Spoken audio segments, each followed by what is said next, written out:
Welcome to a new episode of the experimental vlog. Yeah, I still don't know what to call it. We'll be looking at another touchy subject today, within the theme of our diets and the food that we eat and why we choose to eat the food that we eat. This is all because there's evidence that we can save the planet or try to save the planet by reducing the amount of meat that we consume. There's also links to reducing meat production and reducing waste as a direct result of reducing meat consumption or production, depending on how you think of it. We're brought two very unique personalities here. The first one I probably think needs no introduction. He's a musician by talent and a fighter by heart. He is Stephen McEntyre. A lot of you may know him as Steven Stevens, the musician. Yes, the very iconic and successful musician. Depending where you look and what you actually search on Google. Whoa, yo. Alright, I know you're all looking for it, okay? Fwah! Yeah. You know that's how I roll. That's my trademark, okay? So what's the question? Steven, would you like to introduce yourself? I am Steven Stevens, like you said. Represent. I'm a rock star of the stars who rocks, and I am 100% guaranteed totally awesome person. Yeah. And where do you stand on this whole view of this topic? Are you a meat eater? So where do I stand on meat? Well, at the top of the chain, yeah. I see, yes, of course, that's yeah, it actually reminds me of a story. I was working at a pub once, yeah, and, well, we used to serve all type of stuff there, right? So, soup, salads, whatever, meats, ribs, chicken wings, anything really, right? Yeah, and well, the guys that had all the ribs and the chicken wings, well, all their plates would have all them bones left over, right? And the people that ate salads, or soups, they cleaned their plates. It's unbelievable. So you are in agreement that eating less meat or ordering less meat on a menu reduces waste, because you don't have these bones to deal with. So the waste is that what you're saying? I don't know about that, but those that ate meat represented more work for me. So I can tell you for sure that the more meat that somebody eats, the more work that people have. And it's the accessibility of meat, yes. You know that feeling? Let's say you go to a restaurant, you order a nice plate of ribs or chicken wings, and well, you can be all fancy and this and that and eat with knife and fork, right? But like, seriously, who eats chicken wings with a knife and fork? Alright, you wanna dig in there and all, that's how you eat it, okay? It's like you eat corn, right? You don't eat corn. Well, how was your day, dear? Oh, look at this. I dropped a little niblet. No, I don't eat corn. Corn is a vessel of all the pretty little seeds that a plant made. All these could be their babies. See, I don't understand how you cannot not eat corn. It's delicious, you eat what plants could be, you monster. No, I mean, I just read about this. I didn't know this personally, but they actually have varieties of corn with sterile seeds, so that like lab rats that are grown in the lab can eat them. Yeah. The The lab rats are grown in the lab. The corn is for eating, not the lab rats. Not the lab rats. Do you eat watermelon? No, I don't eat any type of plant product. You don't eat watermelon, okay, you don't eat watermelon, you know? Okay, like, you take a piece of watermelon, don't you just love to go oh, yeah, that is, you are missing out on something so delicious, okay? Just how the juices run from your mouth, oh wow. That is what I call a night out. So, I mean, when you go to all these feasts, you get a lot of meat, don't you? Oh yeah, well, you know, I am a rock star, so I do get a lot of meat. Oh yeah, I do love eating out. That's how I go down. We're talking about food, right? So you would asking me about this stuffs, yeah, so the chicken wings things, right? You wanna go in there deep and grab them and eat it. And then at the end of the meal you're like, oh my goodness, that was me? I ate that? And even if you're in front of a date, you know, you're kind of like afraid to look at their eyes. You're like, yeah, that was me on a plate. But I still want to cuddle. Yes, no? The fact is that you look like a bloody animal by the end of the meal. Your hands are all nasty with like sauces. You're dripping sauces from your mouth. If they're spicy, you're all like, oh, your nose is going basunkers. You're out of tissues, so you don't know what to do, so you start doing that. It's this type of meal, it makes you feel like an animal, okay? It's how you eat that makes you feel like that. It's just something deep inside us that says we can sink our teeth into a piece of meat. Yeah. And I think that's a very vivid and well, graphic example of what it is to enjoy the luxury of meat. I will call it a luxury. What about you, Thalian, our guest, who on his documentation, our producer has written that he is a strict meat eater, that he loves plants, and he refuses to eat anything that is plant-based or comes from a plant or seeds. So how do you feel about this entire situation, and what do people think about you? And just give us a little bit idea of what it is to be Thalian Green. I am a strict carnivarian. That's what I am. I only eat meat. That is because I care about the wonderful friends that are plants. Plants are friends and not food, okay? I have devoted my life to being green. Probably green with envy. I love plants. I think plants are great. I don't think that we should be killing them or destroying country lands to make way for farmland for these crops to be grown. We need less crops and more meats. That is why I am a carnivorian. A very passionate carnivorian. Well, I also want to cleanse myself.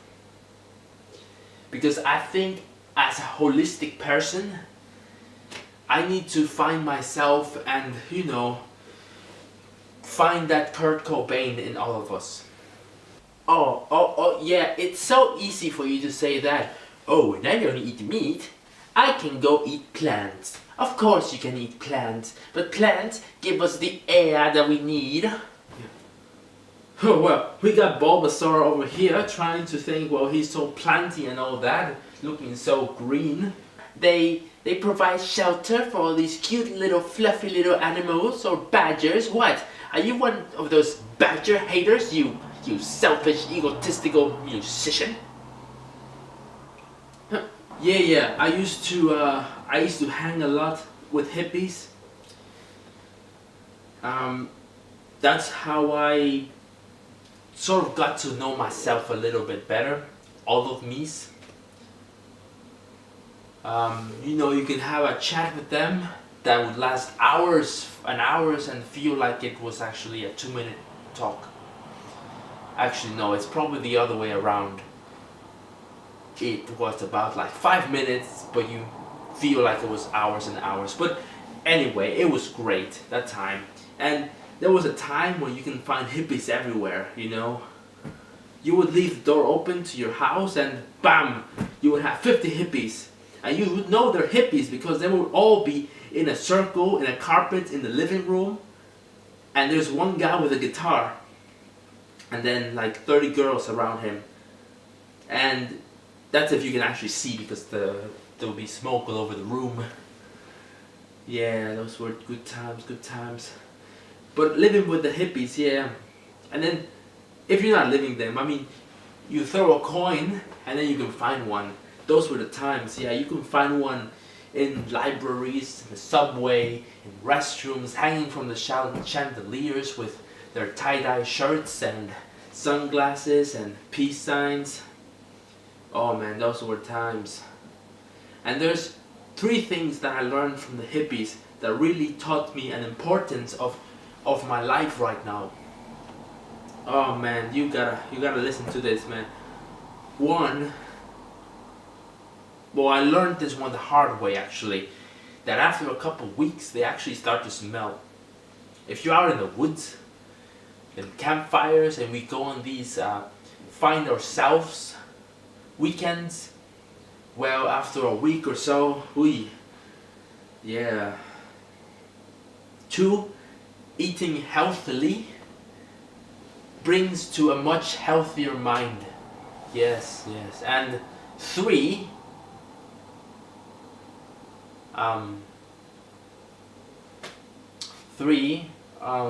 hey, oh, no.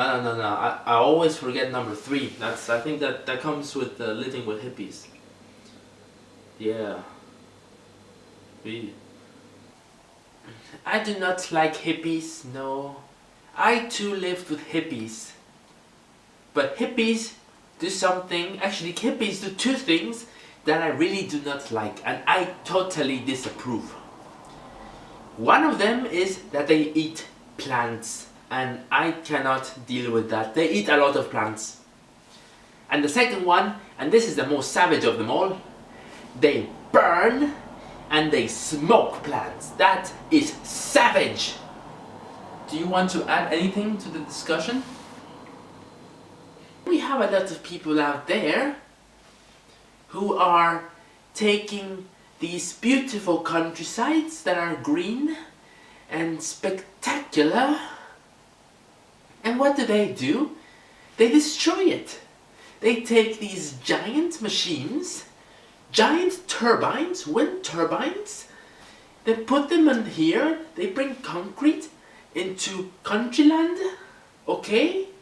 And it is not good. Oxygen is air, but moving air is wind. You have these giant machines that are using all the energy that we work hard to make. They're taking the energy to move and create wind. Well, guess what? Plants make wind too. In fact, plants make the oxygen that we depend on so much. What? The wind turbines that use energy? Why must energy go into operating these giant wind turbines? Anything else you might like to tell us about plants? Yes. There are very lot of ways that we are destroying how plants are grown. Like those giant sun mirrors. They're placed out there in fields and they reflect the sun. It's like, what are the plants going to do? The more sun we reflect, there won't be any more light for them. And plants need all this light. It's a very interesting point that you bring up about light and plants, but did you know that plants can intercept different kinds of wavelengths? Like they intercept actually specific wavelengths. You mean like ocean plants? Like kelp? No, nothing to do with oceans or kelp. Whoa, whoa, whoa, whoa, whoa, whoa, whatever the hell he has been smoking, I want some of that. Bulbasaur does not know what he's talking about, okay? So let me ask you this, Mr. Plant Guy. You know, when you go there and eat stuff that you eat, all the meat, right? Do you know that plants are needed to feed the burgers that you eat? Like, where do you think those burgers get their food from? Yeah. What does beef eat? What do cows eat? They eat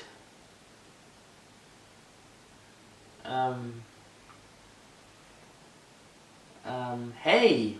No, wait. They sleep on hay.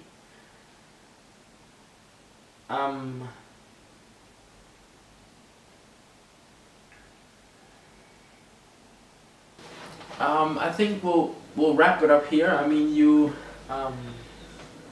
Thalian, I hate to break it to you, but a lot of what we produce in terms of our crop production does go for animal feed and ensuring that the cattle that we bring up is fed. Not to mention a lot of the crops that we grow go to waste, and a lot of meat that is produced goes to waste as well every day. But yes, I think that it's about a balance of meat and vegetables. I mean, you do need both of them. I know. Well, so it's definitely a combination of both, taken in very balanced amounts. Yes, of course. So what about the future then? Will lab foods be a thing in the future? Maybe next time we'll talk about this.